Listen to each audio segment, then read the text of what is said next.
Alhamdulillahi Rabbil Alamin wa bihi nasta'in ala umuri dunya waddin wa sallallahu wa sallama ala sayyidina Muhammadin khatamin nabiyyin wa ala alihi wa ashabihi ajma'in wa man tabi'ahum bi ihsanin ila yaumiddin. Subhanaka la ilma lana illa ma 'allamtana innaka antal alimul hakim. Allahumma rzuqna fahman nabiyyin وحفظ المرسلين وإلهام الملائكة المقربين اللهم فقهنا في الدين وعلمنا التأويل واهدنا صراطك المستقيم رب اشرح لي صدري ويسر لي أمري واحلل عقدة من لساني يفقه قولي آمين. أما بعد السلام عليكم ورحمة الله وبركاته. Alhamdulillah, syukur pada Allah Subhanahu Wa Taala. Pada malam ni kita diberi keizinan dan taufik daripada Allah Subhanahu Wa Taala untuk meneruskan siri pengajian kita, kitab Al-Muqaddimah Al-Hadramiyah karangan Al-Imam Al-Syekh Abdullah bin Abdul Rahman bin Fadli Al-Syafi'i Al-Hadrami rahimahullahu taala, yang mana di dalam kitab ni kita membahaskan ilmu fiqh dalam rubu' ibadat. Jadi pada pengajian lepas kita dah selesai membaca fasal perkara-perkara yang makruh di dalam wuduk. Jadi pada malam ni insya-Allah kita sambung fasal yang baru, iaitu pada menyatakan syarat-syarat wuduk. Baik. Qala musannif rahimahullahu taala wa nafa'ana bi 'ulumihi fid darain amin. Faslun syurutul wudu'i wal wusli al-islamu wa tamyizu والنقاء عن الحيض والنفاس وعما يمنع وصول الماء إلى البشرة والعلم بفرضيته وألا يعتقد فرضا من فروضه سنة والماء الطهور ودخول الوقت لدائم الحدث والموالاة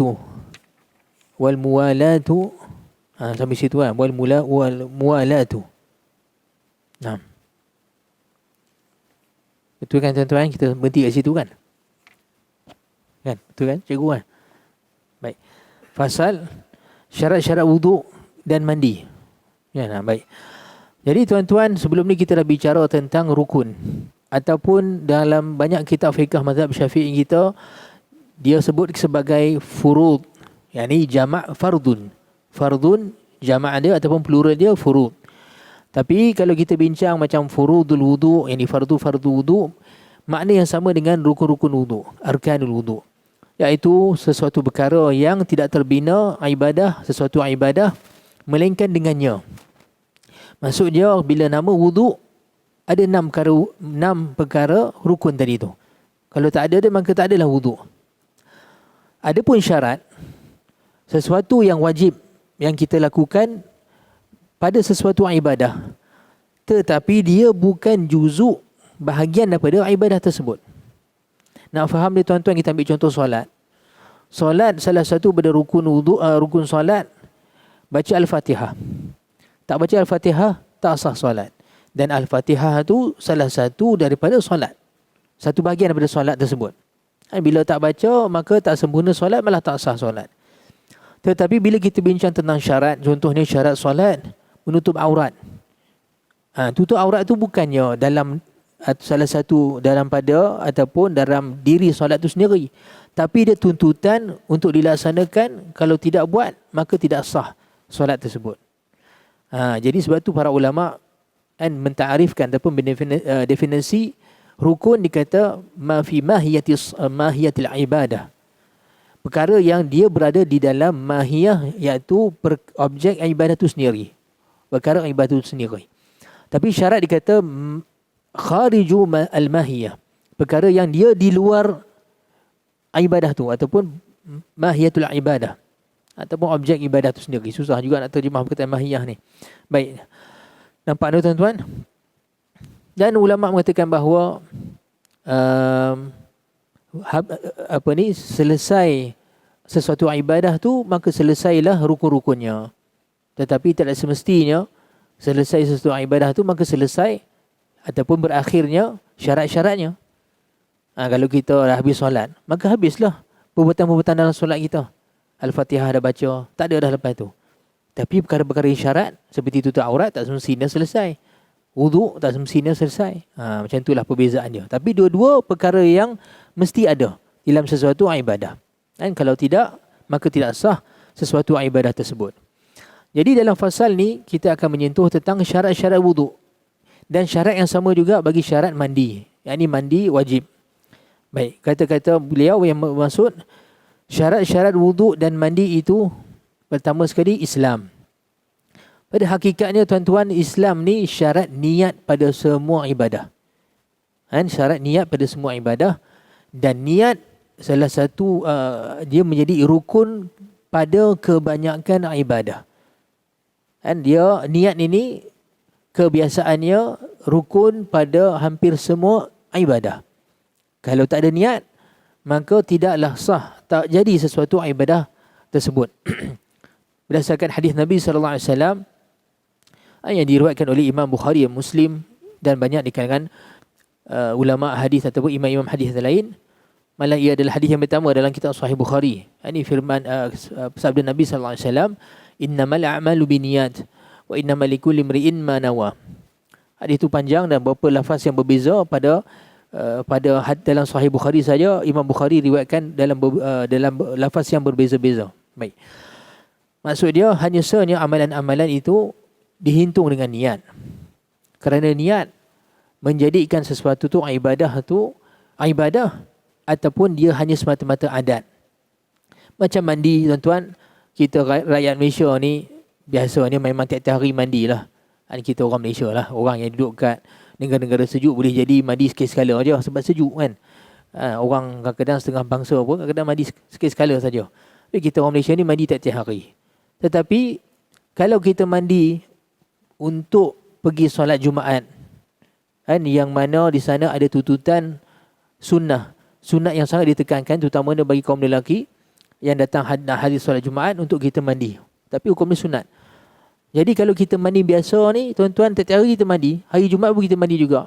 Tapi kalau kita mandi macam biasa, tanpa sertakan niat, maka tak dapatlah pahala mandi sunat Jumaat. Walaupun kita memang basuh seluruh tubuh kita daripada hujung rambut sampai hujung kaki, tak dapat pahala tersebut. Sebab dia tak dikira sebagai ibadah. Tapi kalau kita sertakan dengan niat untuk kita mandi sunat Jumaat, walaupun perbuatan sama je, tapi kita sertakan niat, maka dia jadi ibadah. Dihitung sebagai pahala. Begitulah tuan-tuan dalam banyak hal keadaan. Boleh jadi kadang-kadang, katalah pada waktu biasa, selain pada waktu PKP kita ni, kita jalan-jalan pada satu tempat, kemudian dia rasa letih. Kita dua orang masuk masjid. Masuk masjid asalnya niat untuk apa? Untuk rehat, berteduh. Kita masuk dalam masjid ataupun untuk berehat. Tapi seorang niat i'tikaf. Seorang memang sebab mata-mata nak tidur saja ataupun rehat. Jadi perbuatan sama. Dua-dua katalah tidur kemudian dalam masjid. Tapi seorang niat i'tikaf dikira pahala dengan semata-mata pada niat saja.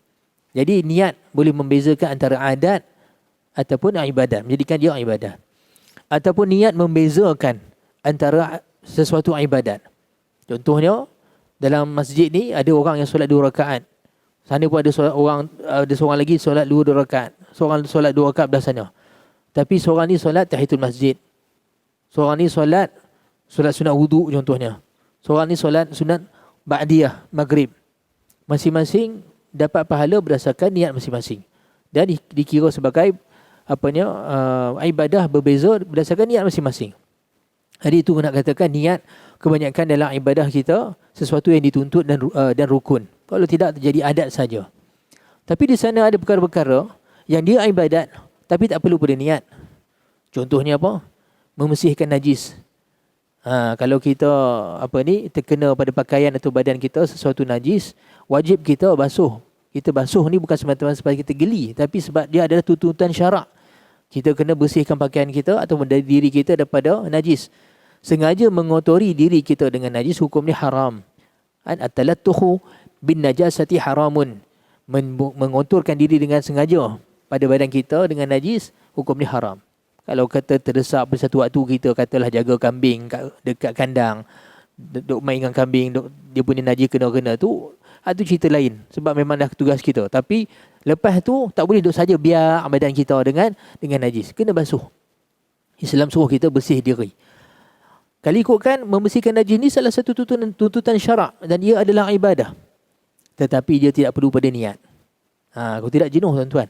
Sebab kalau kena niat istinja dengan basuh najis, nescaya susahlah kita kan. Sebab dia kalau tak sah, sebab kalau kita kata niat ni rukun, kalau tak datangkan niat, dia jadi tak sah ibadah tersebut. Jadi jenuhlah ramai istinja tak sah. Kalau sebab apa? Tak niat. Tapi dia tak perlu pada niat. Walaupun dia ibadah. Ini antara perkara yang ibadah tapi tak perlu pada niat.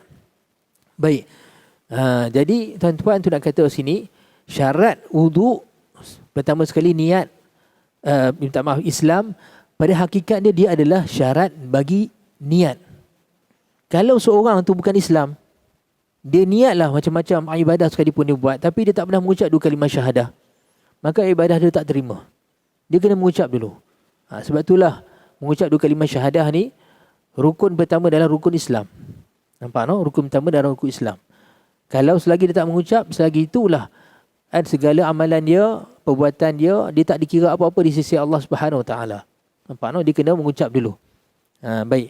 Bila dah mengucap, barulah segala amalan dia dikira sebagai pahala ataupun dosa berdasarkan niat dia. Nampak? Jadi sebab itulah Islam ni kita kata apa kan tadi, dia sebenarnya adalah rukun bagi syarat bagi niat. Syarat bagi niat seseorang. Kalau orang bukan Islam, dia niat buat apa-apa amalan sekalipun kerana Allah Ta'ala sekalipun, maka tidak diterima selagi mereka tidak Islam. Kecuali ada satu permasalahan yang satu saja, satu masalah dalam fiqh ni dikecualikan. Niat kepada orang bukan Islam dikira diterima dalam syarak. Ada satu masalah saja. Niat yang bukan Islam diterima dalam syarak. Iaitu permasalahan ni kita kena cerita sikit. Allah SWT membenarkan lelaki Muslim kahwin dengan ahli kitab. Yang ini perempuan di kalangan ahli kitab. Surah Al-Ma'idah Allah Ta'ala sebut apa? Wal muhsanatu minal ladzina utul kitaba min qablikum idza ataitumuhunna ujurahunna muhsinina ghairu musafihin wala muttakhidhi akhdan. Dan juga orang-orang di kalangan ahli kitab sebelum kamu, dihalalkan bagi kamu sekiranya kamu beri mahar kahwin dia. Halal, ahlul kitab. Siapa ahlul kitab tuan-tuan? Orang Yahudi dengan Nasrani. Ini Yahudi dengan Kristian. Tapi ada syarat dia. Ada syarat dia. Yang dikatakan ahli kitab sekarang ni tuan-tuan bukan semua Kristian dengan Yahudi. Tapi mereka yang Allah Ta'ala khitab mereka, sebut mereka, panggil mereka ya ahlul kitab dalam Quran, yang mana mereka ni pada zaman Nabi SAW. Nampak no? Ahlul kitab berzaman Rasulullah SAW dan kemudiannya keturunan mereka ni sampai hari ini. Yang ni dipanggil ahli kitab. Maksud dia tuan-tuan, kalau katalah nak kahwin dengan ahli kitab berzaman lah, kena pastikan dia memang keturunan yang berpegang kepada agama Yahudi dengan Nasrani, daripada tok nenek dia semua agama dia pegang ni, sampailah ada jalan dia tu sampai kepada zaman sebelum Nabi SAW diutuskan. Barulah sah dia panggil ahli kitab yang boleh dikahwini. Tapi sekiranya macam orang Filipin, katalah seorang tu kata, saya kahwin dengan seorang perempuan. Mana dia kata? Tu. Kata, awak tak pakai tudung kata. Dia bukan Islam, dia Kristian. Tu dia kata, hang ni biar betul kata. Boleh apa kahwin dengan perempuan Kristian? Dia buat hujah aku tu. Boleh. Hang yang tak reti, hang jahil cik. Dia kata. Tak, sekarang ni orang Filipin ni nak tanya. Mereka memang daripada zaman dulu Kristian ke? Mana pula tuan-tuan? Orang Filipin ni baru-baru ni dia Kristian. Mereka dulu tak apa agama dia. Malah sebelum Kristian ni agama mereka Islam. Nampak no? Sebelum ni kebanyakan orang Filipin asal agama Islam. Saya sendiri pernah dulu duduk Hong Kong 3 bulan. 3 bulan duduk Hong Kong pada tahun 1959. Kemudian dia saya mengajak dekat anak-anak kedutaan dekat Hong Kong tu lah. Baik. Allahumma salli ala Muhammad. Apa cerita dia? Lepas tu ada duta masa tu, driver dia seorang Filipin lelaki lah. Kadang-kadang dia sebab anak duta sendiri masa mengaji dengan saya, mengaji Quran lah. Masa tu saya bermuda lagi, berumur 20 tahun. Lepas tu dia kadang-kadang dia ambil saya, suruh driver dia ambil saya. Jadi kadang sembang-sembang dengan driver dia, nama dia Joseph. Pada satu hari tu saya sembang-sembang, sebab dia pun tahu saya ustaz. Dia pun tanya-tanya pasal apa yang kamu ajar. Saya kata saya ajar Quran, cara baca Quran, ajar fardu ain, solat semua. Lepas tu dia sendiri cakap, dia kata sebenarnya keturunan aku orang Islam. Dia sendiri cakap. Dia kata dia tahu. Kami semua asal orang Islam. Tapi lepas tu murtad kan sebab penjajahan dekat Filipin. Mereka dipaksa murtad, keluar Islam. Malah dia sendiri mengaku, dia kata dia sendiri dalam hati dia rasa macam Islam betul, agama betul. Tapi dia kata lah ni dah ada anak, bini apa semua. Kata nak masuk Islam payah lah. Dia pun masa tu kata doa lah Allah Ta'ala bagi hidayah pada hang. Tu cerita dia. Jadi kalau diikutkan tuan-tuan, ini syarat dalam mazhab Syafi'i. Nak kahwin dengan ahli kitab, kena pastikan bahawa dia betul-betul ahli kitab, keturunan dia pada zaman Nabi sallallahu alaihi wasallam. Yang Allah Taala seru dalam Quran tu, ya ahlal kitab ta'alu ila kalimatin sawa bainana wa bainakum alla na'budu illallah. Ada dalam Quran banyak mereka yang pada zaman tersebut. Jadi tuan-tuan macam orang Filipin ke, orang-orang yang kemudian yang bawa Kristian ni tak sah kahwin dengan mereka. Kalau nak tuan-tuan orang Ethiopia tu, dia keturunan Kristian zaman Najasyi. Kotlah kan. Pokoklah saya nak kahwin ahli kitab, orang Ethiopia boleh, Afrika sana. Dia pun asal sana, asal betul-betul Kristian. Namun macam mana pun tuan-tuan, kebanyakan para ulama pada zaman sekarang ni mengatakan tetap hukum dia haram. Kalau sekiranya pun kita jumpa ahli kitab, untuk kahwin dengan ahli kitab, hukum dia haram. Sebab tak ada lagi khalifah sama sekarang, tak ada khilafah Islamiah. Sebab zaman dulu ada perundangan Islam. Bila berlaku perkahwinan antara orang Muslim, lelaki Muslim dengan perempuan ahli kitab, yang menentukan hal ihwal kekeluargaan mereka, anak nanti dapat nak daftar sebagai agama Islam semua, yang ni ada dikuatkuasakan oleh hukum Islam. Jadi masa tu hak anak cara macam mana pun akan agama Islam. Tapi apa yang berlaku tuan-tuan, dekat Algeria, dekat Morocco, dia pun kahwin dengan orang Spain, kahwin dengan orang Perancis. Laki-laki Islam kahwin dengan orang Mat Saleh. Memang betul asal dia mereka ni ahli kitab. Tapi bila dapat anak Islam tuan-tuan. Mana pula anak Islam? Anak dia pun ikut agama mak Kristian dekat Perancis. Betul berapa ramai sekarang ni tuan-tuan dekat Perancis, keturunan Arab asal mereka orang Islam. Tapi dah bukan Islam dah. Ramai, cukup ramai dekat Perancis, dekat Sepanyol. Itu benda yang antara benda yang menyedihkan. Sebab tu para ulama, hatta ulama Morocco yang besar terkenal dulu, Sayyid Abdullah Al-Hafiz Abdullah Siddiq Al-Ghumari keluarkan fatwa, keluarkan risalah, dan abang dia Sayyid Ahmad Al-Ghumari keluarkan fatwa pada zaman sekarang secara mutlak tak boleh kahwin dengan ahli kitab kerana tiada lagi khilafah Islam yang boleh menjaga hal ihwal umat Islam. Oleh kerana anak-anak mereka murtad, maka kena tutup jalan ni, mudarat imsak. Kena tutup jalan perkahwinan ni, dipanggil saddu dzari'ah dalam hukum, dalam usul fiqh. Baik. Jadi tuan-tuan, saya nak cerita tentang apa tadi sebenarnya ni. Tentang ada satu permasalahan yang mana perempuan yang bukan Islam di kalangan ahlul kitab, ahli kitab, katalah seorang Muslim kahwin dengan perempuan ahli kitab. Perempuan ni memang bukan Islam, dia tak solat, dia tak puasa, bukan syariat dia. Cuma halal bagi lelaki Muslim ni bila kahwin untuk bersama dengan isteri dia ni. Kalau isteri dia yang bukan Islam ni, yang ahli kitab ni, datang bulan haid, maka haramlah suami bersama dengan dia. Sampailah perempuan tadi tu putus darah haid. Baik, sekarang ni dah bila terputus darah, perempuan tadi tetap kena mandi. Walaupun asal dia bukan Islam. Tapi bukan sebab pada hak diri dia, tapi pada hak suami.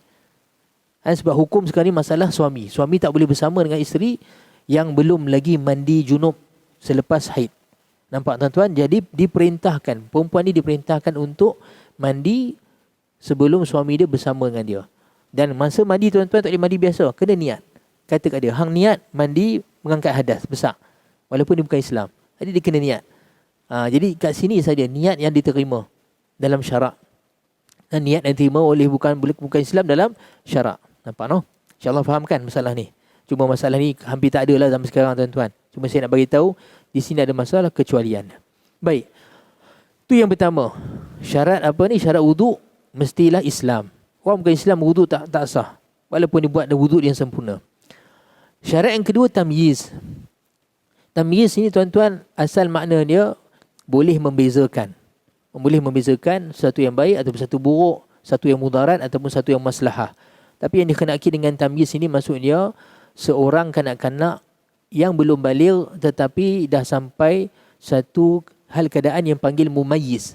Kita pun dah guna perkataan mumayyiz. Mumayyiz ni maksud dia yang boleh membezakan. Maksud dia budak-budak kalau tak baligh lagi, Tapi dia dah pandai dah istinja sendiri, dia pandai makan sendiri, kan, dia banyak benda pengurusan diri dia dah boleh buat sendiri. Jadi dia dah kira sebagai mumayyiz. Adapun had umur mumayyiz ni satu had yang tetap dia tak ada. Sebab budak-budak berbeza hal keadaan dia. Budak-budak berbeza hal keadaan. Boleh jadi seorang budak mumayyiz awal. Boleh jadi mumayyiz awal. Tuan-tuan, bekas mufti Iraq, satu ulama besar, Syekh Abdul Karim Al-Mudarris Al-Kurdi. Dia asal orang Kurdi. Dia dah khatam Quran 2 kali ketika umur dia baru 4 tahun. Kata, berbeza zaman dulu. Tapi bukan zaman dulu nak kata Syekh Syekh Abdul Karim Mudarris meninggal pada tahun 2005. Ulama mufti Iraq dulu. 4 tahun dah khatam Quran 2 kali. 10 tahun dia dah khutbah dah, bagi ceramah. Alim awal. Dia kata budak akan beza. Ada budak yang dididik elok apa semua. Imam Badi'uz Zaman Sa'id Nursi pada usia yang sangat muda, dia dah khatam silibus pengajian zaman dulu. Bukan pengajian macam universiti lah, pengajian pondok macam zaman dulu ni, yang mana silibus tu biasanya orang-orang dewasa.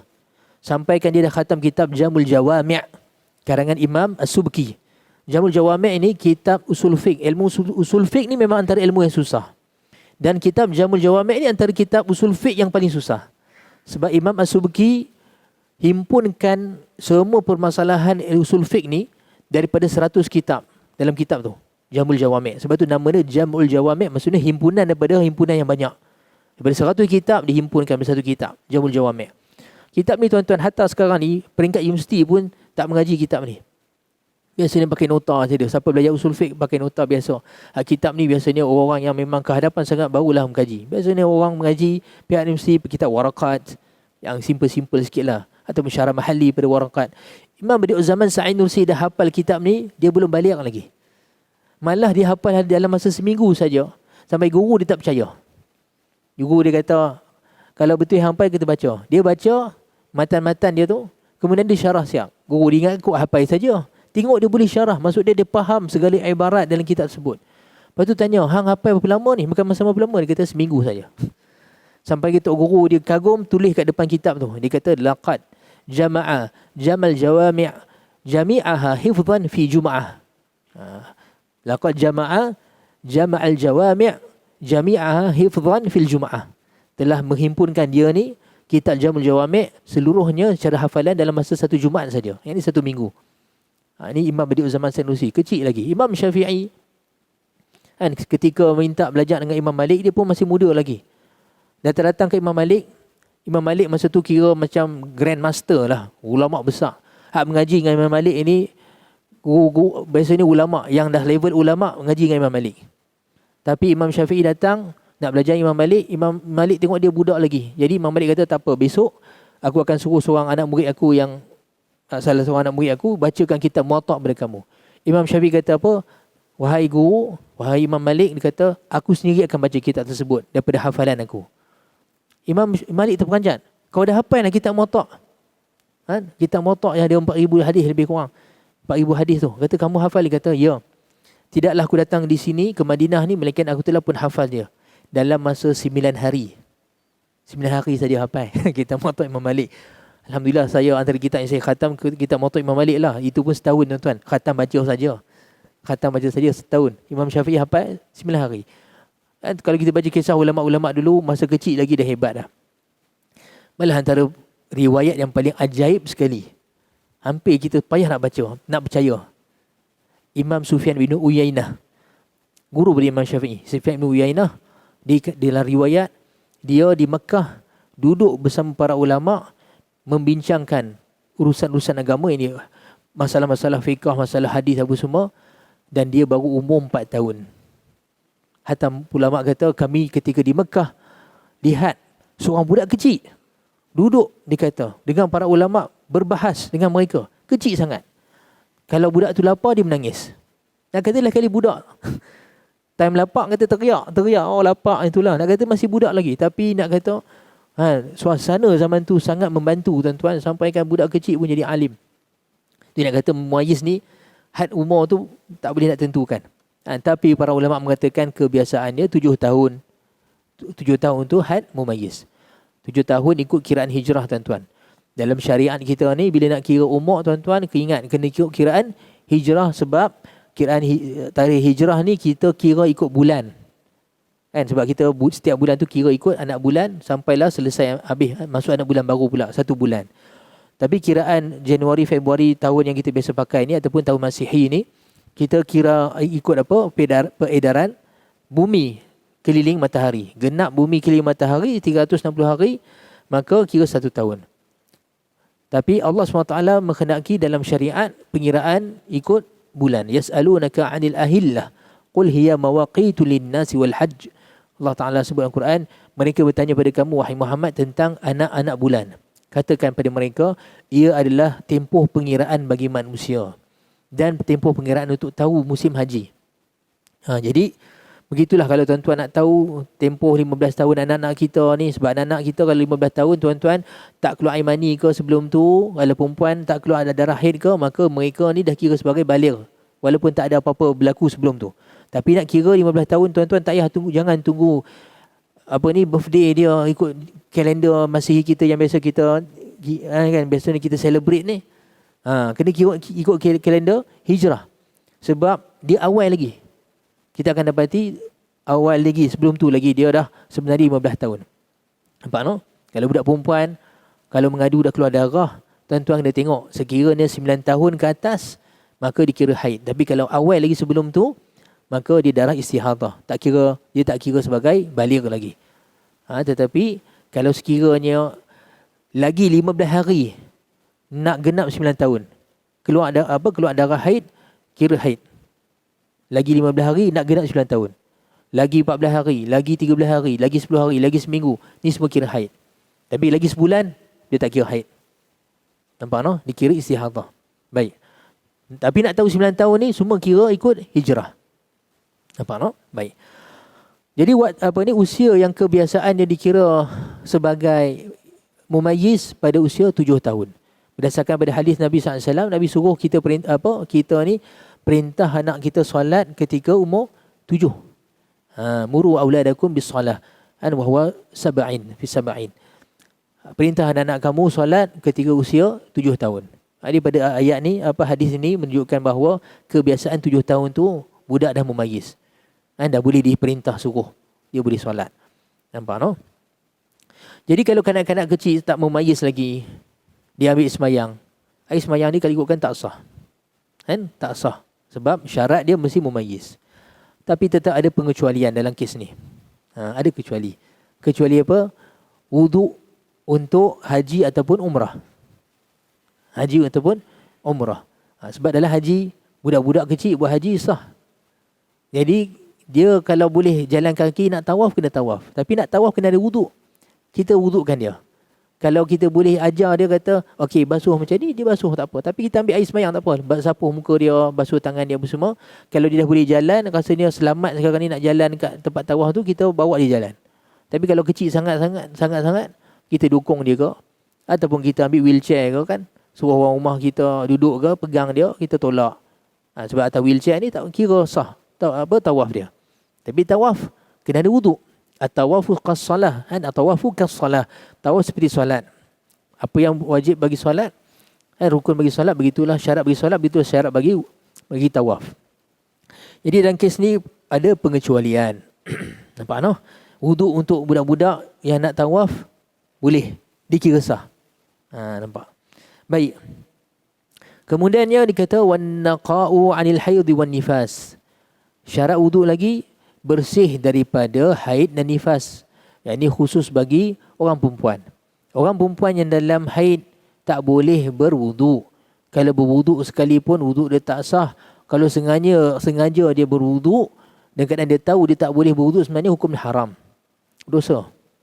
Nampak no? Pada waktu tersebut, perempuan dalam keadaan haid, dia kena menegahkan diri dia daripada perkara-perkara yang Allah Ta'ala larang ketika haid. Solat, puasa, duduk dalam masjid. Nampak no? Baca Quran. Jadi jangan dia terpedaya dengan syaitan. Bila mana time haid ni lah kalut kata, tak buat apa, tak solat kata, kalau boleh baca Quran kan bagus kata. Adalah ibadah sikit. Lepas tu Ikutlah kan, dia pun search kat internet, ada fatwa yang pelik pula. Kata boleh baca Quran ketika haid. 4 mazhab kata haram. Sebab ada hadis. Ada hadis. Tak boleh baca Quran dalam ketika haid. Tapi nak baca juga. Ni sebenarnya ibadah dia adalah dia tidak melakukan perkara-perkara tersebut ketika dalam haid. Nampak no? Dia duduk menahan diri dia. Tapi kalau nak berzikir dengan zikir-zikir yang sama ada zikir yang warid pada Nabi SAW, zikir ma'thur, baca la ilaha illallah wahdahu la syarika lah, lahul mulku wa lahul hamdu yuhyi wa yumiitu wa huwa ala kulli syai'in qadir, baca 100 kali. Ada riwayat hadis. Pahala besar seolah membebaskan 4 hamba daripada keturunan Nabi Ismail AS. Itu zikir. Selawat banyak-banyak. Baca selawat banyak-banyak. Fadilat selawat ni terlalu banyak. Terlalu besar. Baca selawat tak ada masalah kalau ketika haid. Nampak no? Tapi Quran tak boleh baca. Begitu juga dengan nifas. Nifas, darah yang keluar selepas melahirkan anak yang kebiasaannya berlarutan sampai 40 hari dan tempoh paling lama sekali 60 hari. Selepas hari ke-60, maka darah istihadah. Bukan darah nifas lah. Nampak no? Jadi pada waktu ni sama macam waktu haid juga. Mereka perempuan tak dibenarkan untuk berwuduk dan juga bersolat dan ada beberapa perkara yang lain. Kalau solat, kalau berwuduk juga, maka wuduk tadi tidak sah, malah haram hukum dia dengan sengaja. Dan nifas ni tuan-tuan, perempuan, nifas ni adalah darah yang keluar selepas melahirkan anak. Bukan darah yang keluar sebab melahirkan anak. Darah yang keluar, nifas adalah darah yang keluar selepas melahirkan anak. Bukan darah yang keluar sebab melahirkan anak. Ada beza tu. Di sisi mazhab Syafi'i kita, nifas adalah darah yang keluar selepas lahirkan anak. Anak dah keluar sempurna, darah yang keluar sesuli selepasnya, itulah darah nifas. Tapi kalau sekiranya tak lahir anak lagi, duk sakit, contraction, sakit kan, lepas tu keluar darah. Sekiranya keluar darah kan, dia katalah pecah ayat ketuban ke ataupun keluar bersama dia darah, itu bukan darah nifas. Di sisi mazhab Syafi'i kita lah. Bisa Imam Ahmad bin Hanbali kata darah, dah kira darah nifas lah tu. Tapi mazhab Syafi'i kita, dia belum nifas lagi. Yang ni dipanggil talqun. Talqun. Jadi kalau perempuan dalam hal keadaan seperti ini, dia contraction, lepas tu darah duk keluar, tapi anak tak keluar lagi, masuk waktu zuhur. Contraction berterusan sampai asar. Contraction berterusan sampai maghrib. Waktu maghrib, lepas maghrib tu baru lahir anak. Jadi sebenarnya tuan-tuan, dia wajib solat zuhur, asar dengan maghrib. Nampak no? Sebab hak keluar darah tadi tu belum lagi nifas. Macam mana nak solat tu? Tu terpulanglah pada keadaan. Kalau rasa-rasa contraction tu tak apa ni, ada waktu yang okey apa semua, waktu okey tu bersihkan diri, ambil sembahyang solat. Tak boleh sembahyang berdiri, solat duduk. Yang penting ni kena solat. Nampak no? Katalah teruk sangat keadaan sampai tak boleh buat apa-apa langsung, besok kalau dah selesai qada balik. Tapi nak kata waktu tu dia dituntut untuk solat. Sebab dia belum lagi dikira sebagai ada keuzuran dengan darah nifas. Dah keluar anak, keluar darah lepas itu, hak tu baru nifas. Nampak no? Tetapi memanglah masalah dia khilaf. Tapi sebut dalam mazhab Imam Syafi'i kita. Nampak no? Baik, jadi itu dua tadi, haid dengan nifas, dia dua menjadi perkara yang menghalang wuduk tadi sah. Jangan pula kita berwuduk ketika haid dengan nifas. Baik. Kemudian dia kata wa amma yamna'u wusul al-ma'i ila al-basharah, dan bersih daripada sebarang perkara yang mencegah ataupun menghalang sampainya air ke kulit. Jadi sebelum berwuduk kita kena pastikan anggota wuduk kita ni tiada sesuatu yang menghalang air kena, seperti sisik ikan. Kita duduk siang-siang ikan, kadang-kadang kan ikan sembilang apa? Ikan sembilang pula. Ikan sembilang tak disisik. Ikan siakap. Ikan siakap ke ikan-ikan laut kan duduk sisik kan. Kadang melekat. Kita tak perasan. Jadi bila kita ambil air sembahyang, sisi ikan melekat, memang ayak tak kena masa tu. Jadi kalau kita lepas ambil wuduk, kita perasan, Allah ada sisi ikan. Memang confirm sisi ikan ni sebelum kita wuduk, sebab tadi kita duduk siang ikan. Jadi tak boleh kita, kira okey lah, kira sah lah. Tak boleh, dia tak sah. Ayak tak sampai. Jadi kita kena buat apa? Kita kupik balik, buang sisi ikan tadi, basuh kawasan tu saja. Kalau yang kita yakin kawasan lain tu kena, masuk kawasan tu saja. Lepas tu ambil air, sapu kepala. Kalau nak sapu telinga, basuh telinga, basuh dua kaki. Tak payah nak ambil wuduk pada awal. Sebab wuduk kita pada awal tadi sah. Yang tak sah pada tangan. dan apa yang selepas tangan. Malah tangan kalau kita memang tempat lain tu kena, kawasan yang ke sisi ikan tadi saja tak kena, memadai untuk basuh kawasan yang sisi ikan saja. Tapi setiap yang anggota wuduk kita selepas tu, kan, hukum dia tak sah. Sebab kita yang lepas tu semua tidak sah sekiranya sebelum dia tak sah. Sebab rukun wuduk tertib. Kan, rukun wuduk tertib. Jadi basuh kawasan tu tadi, lepas tu sambung yang selepasnya. Nampak no? Baik. Begitu juga sekiranya ada bukan benda yang menghalang air sampai kepada tempat wuduk. Ia mengubah air. Mengubah air. Contohnya apa? Contohnya kita pakai minyak atak kuat sangat, pekat sangat. Kita lumuk tangan kita. Jadi ketika kita berwuduk, kita basuh tangan, sebenarnya air yang kena pada tangan tadi, dia kena pada minyak atak tadi. Jadi apa yang berlaku? Dia bercampur. Air tu bila bercampur, tuan-tuan, dia tak jadi air mutlak. Jadi dia tidak jadi air yang sah. Melainkan kalau kita basuh 3 kali, kali yang ketiga katalah, barulah minyak atak tadi hilang, dan kali ketiga tadi tu, barulah kena pada kulit dengan air mutlak. Jadi sebenarnya basuhan yang kali ketiga ni kira basuhan kali pertama. Sebab basuhan yang kali pertama, kedua tadi hanya menghilangkan sesuatu yang mengubah air. Boleh faham tak tuan-tuan?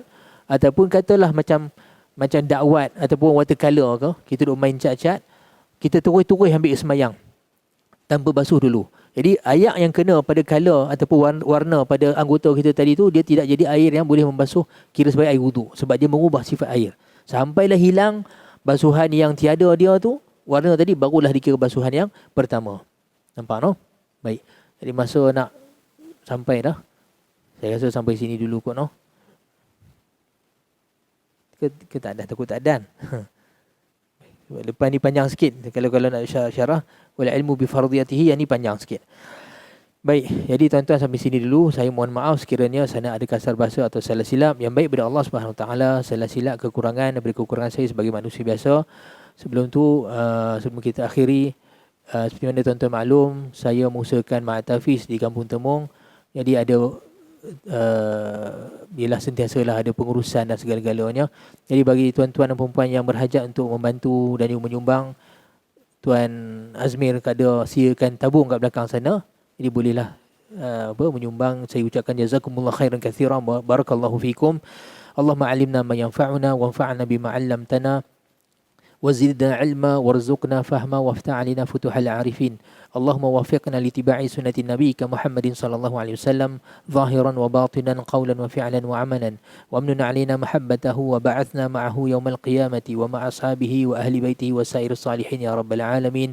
وصلى الله على سيدنا محمد وعلى آله وصحبه وبارك وسلم، والحمد لله رب العالمين.